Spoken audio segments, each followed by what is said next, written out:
सुंदरवन जंगल में सेठ धनी राम का एक बहुत बड़ा जामुन का बगीचा था, जो उसकी नौकरानी टूनी चिड़िया संभाला करती थी। सेठ धनी राम बीच बीच में अपने बगीचे को देखने आ जाया करता था। क्यों टूनी चिड़िया, सब कुछ ठीक तो है ना? सेठ जी, सब ठीक है। मैंने कल ही बगीचे में कीड़े मारने वाली दवाई डाली है। और टूनी, मैंने जो तुम्हें नए बीज लाकर दिए थे वो कैसे हैं? अरे सेठ जी, वो बीज तो और भी ज्यादा अच्छे हैं। उन बीजों के पेड़ों पर बहुत ही अच्छे जामुन लग रहे हैं। अरे वाह, ये तो बहुत अच्छी बात है। इस बार हमें अच्छी आमदनी होगी। सेठ धनी राम ने टूनी चिड़िया को अपने बगीचे की देखभाल करने के लिए रखा हुआ था। टूनी चिड़िया बहुत मेहनती थी, लेकिन उसके पास खुद की कोई जमीन नहीं थी, इसलिए वह सेठ धनी राम के यहाँ काम किया करती थी।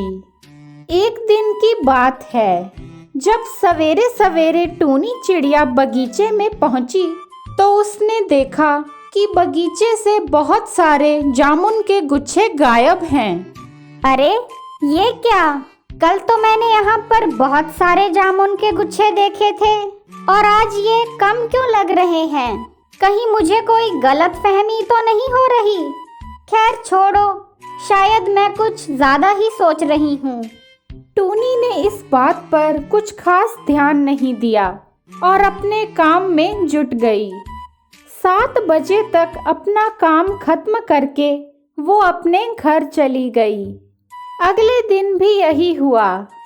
जब वो काम करने बगीचे में पहुंची तो उसने देखा कि बहुत सारे जामुन के गुच्छे गायब हैं। अरे ये क्या? कल तो मैंने यहाँ पर बहुत सारे जामुन के गुच्छे देखे थे। नहीं, कोई तो गड़बड़ जरूर है। अगर सेठ जी को पता चला तो वो मुझे काम से निकाल देंगे। मैं ऐसा नहीं होने दूंगी। मैं आज उस चोर को पकड़ के ही रहूंगी।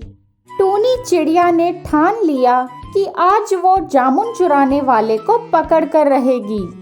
इस तरह शाम के 7 बज गए, लेकिन टूनी घर नहीं गई। वो बगीचे में लगे एक पेड़ के पीछे छुप जाती है और अपने पास एक डंडा भी रख लेती है। आने दो उस चोर को। आज तो मैं उसकी मार मार कर चटनी बना दूंगी। आज के बाद वो कभी जामुन चुराने के बारे में सोचेगा भी नहीं। इस तरह आधी रात हो जाती है, लेकिन चोर जामुन चुराने नहीं आता। आधी रात हो गई है, लेकिन अभी तक तो कोई भी जामुन चुराने नहीं आया। मुझे तो नींद भी आ रही है। नहीं, मैं नहीं सोऊंगी। अगर मैं सो गई तो फिर से कोई जामुन चुरा कर ले जाएगा। टूनी पूरी रात रखवाली करती है। सुबह होने ही वाली थी। अचानक पत्तियों की खड़खड़ाहट से टूनी चौंक जाती है। वो देखती है कि वहाँ पर एक परी जामुन तोड़ रही थी। अरे ओ चोर, ठहर जाओ। तुम्हारी हिम्मत कैसे हुई इस बगीचे से जामुन चुराने की? कितने दिनों से तुम मुफ्त के जामुन चुरा कर खा रही हो? तुमने हमारा बहुत नुकसान किया है। अच्छा, तो इस फल का नाम जामुन है। हमारे परीलोक में ये फल नहीं उगते। मैंने इस फल को खाया तो मुझे बहुत अच्छा लगा, इसलिए मैं ये फल तोड़ रही थी। आपकी वजह से मेरे मालिक मुझे काम से निकाल देंगे। आप जो ये बगीचा देख रही हो, ये मेरा नहीं है, ये मेरे सेठ जी का है।